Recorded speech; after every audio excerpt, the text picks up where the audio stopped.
Hi guys, just going to take you through really simple but still just how we do it, making mashed potatoes.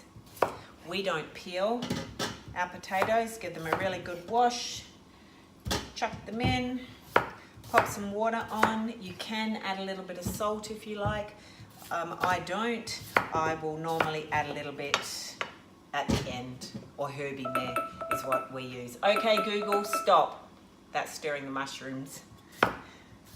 Mushroom gravy that we're having on top. So excuse me for a moment while I just stir those mushrooms. Oh yum, those mushrooms smell really yummy and are going to taste awesome on top of this mashed potato. Mushrooms are just like meat. Powers was always a big red meat eater.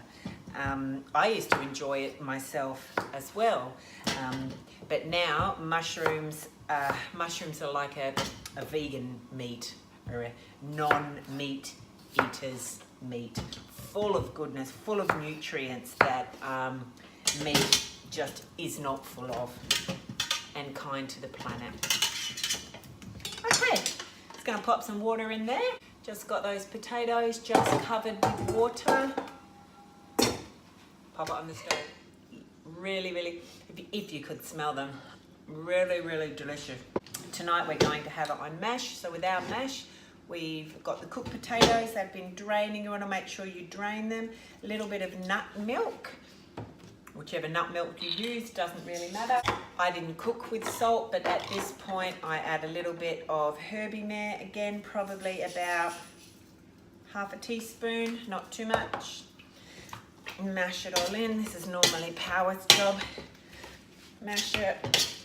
So here's our mash. Mash through, still with the skin on it, so we've got all that fibre. Dinner's done. Mashed potato with some really delicious protein-filled mushrooms with a side serving for us of salad tonight. So yeah, really versatile. Enjoy guys.